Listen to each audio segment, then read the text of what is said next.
मैं हाथरस की बेटी बोल रही हूँ। मैं भारत की बेटी बोल रही हूँ। असल में मैं दलित की बेटी बोल रही हूँ। अब आप सुन पा रहे हैं ना मुझे? तब नहीं सुन पाए तो अब सुनिए, पर सुनिए। यूं तो मेरा पैदा होना ही अभिशाप था। एक तो मैं औरत पैदा हुई और दूसरा दलित के घर में पैदा हुई। पूजते होंगे इस देश के लोग कन्याओं को देवी की तरह, लेकिन दलित की बेटी कोई देवी नहीं होती, क्योंकि दलित की बेटी होती है आसान शिकार। आसान शिकार जातिवादी गुंडों के लिए, आसान शिकार गांव के जातिवादी ठाकुरों ब्राह्मणों के लिए, और आसान शिकार गांव के पास बनी चौकी के पुलिस वालों के लिए। तभी तो जब लोग बिस्तर से अंगड़ाई ले रहे थे, मेरी हड्डियां तोड़ी जा रही थी। तभी तो जब लोग चाय की चुस्कियां ले रहे थे, मेरी अस्मिता की धज्जियां उड़ाई जा रही थी। तभी तो जब सीएम सुबह अफसरों की ब्रीफिंग कर रहे थे, मेरी जीभ काटी जा रही थी। दलित की बेटी आसान शिकार है, इसीलिए तो मुझे बाजरे के खेत में रौंद डाला। मेरी चीख उनके जालिम हाथों तले दबकर रह गई। मेरी छटपटाहट उन वहशियों को ढकेल न पाई। मेरी सिसकियां किसी से कुछ कह न पाई।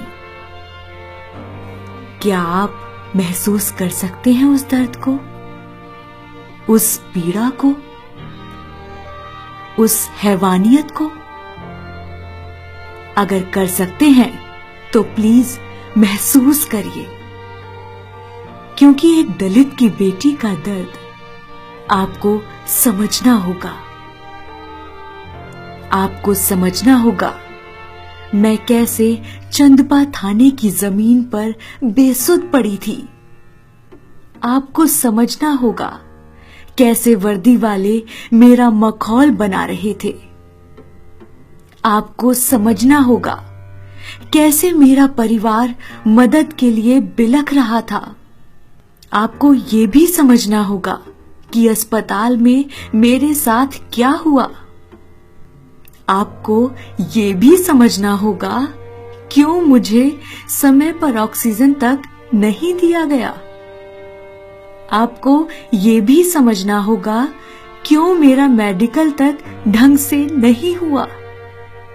एक दलित की बेटी का एक बार बलात्कार नहीं हुआ।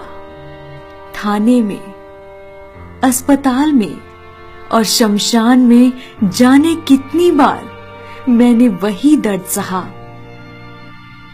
आपको पता है, जब 14 दिन बाद मुझे अलीगढ़ से दिल्ली लाया गया, तो देश के सबसे बड़े अस्पताल में मेरे लिए एक बेड तक खाली नहीं था। एम्स की चौखट से मुझे दुत्कार दिया गया। एक दलित की बेटी को फिर मार दिया गया। 14 दिन तक मुझे इलाज के लिए भटकाया गया।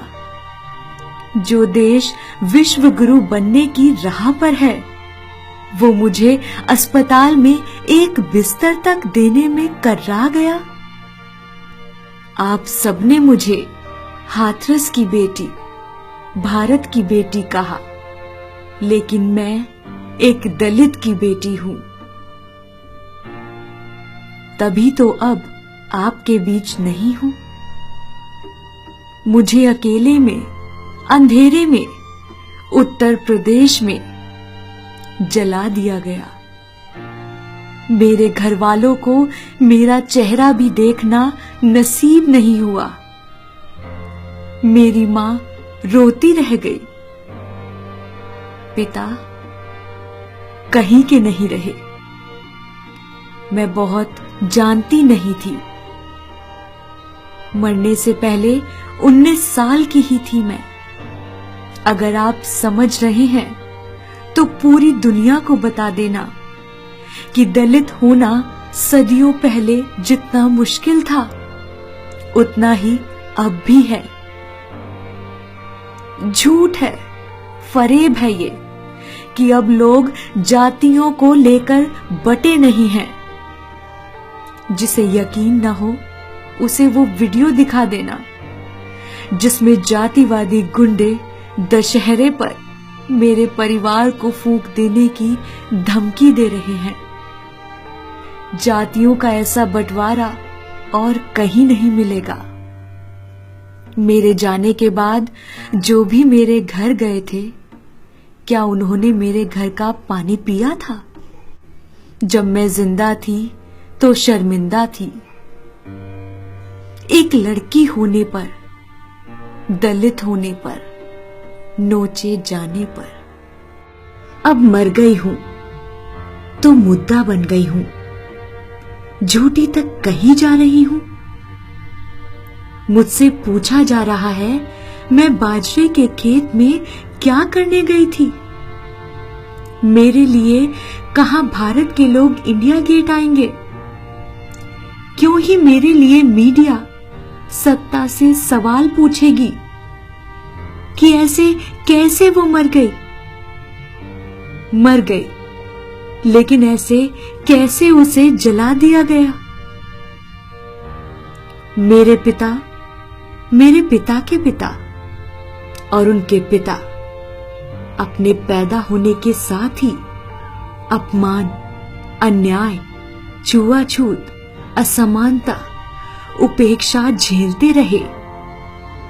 और जैसे कोई गुण या बीमारी वंशानुगत होती है, वैसे ही अपमान, अन्याय, छुआछूत, असमानता, उपेक्षा मेरे जन्म के बाद मुझ तक भी पहुंची, एक कदम और क्रूर होकर। मेरे पिता को वो ठाकुर जो उन्हें गाली देकर ही बुलाता था, और पिता के पिता को ठाकुर का पिता भंगी चूड़ा कहकर बुलाता था। वैसे मुझे आपकी दया, सहानुभूति नहीं चाहिए, सिर्फ इसलिए कि मैं दलित हूं। मैं भी उसी हाड़ मांस का इंसान थी जिस हाड़ मांस के आप हैं, लेकिन मेरी राख अब खेतों में पड़ी है, उन्हीं खेतों में जहां मुझे मिट्टी में मिला दिया गया था। मेरे साथ तो खड़े होने में भी शर्म आती होगी आपको। आप ठहरे ऊंची जाति वाले, जमींदार, ठाकुर, ब्राह्मण, भूदेव, स्वामी। वैसे याद आता है द्रोणाचार्य मुझे, जो किताब में पढ़ा था मैंने। जिस गांव की गलियों में मेरा बचपन जाति के दंश को देखते हुए बीता, आज उसी गांव के जातिवादी गुंडे मेरे गुनहगारों के साथ खड़े हैं। सत्ता, सिस्टम और ब्राह्मणवाद का घिनौना गठजोड़ गलबहियां कर रहा है। लेकिन याद रखना, फूलन भी दलित की बेटी थी और मैं भी दलित की बेटी हूं।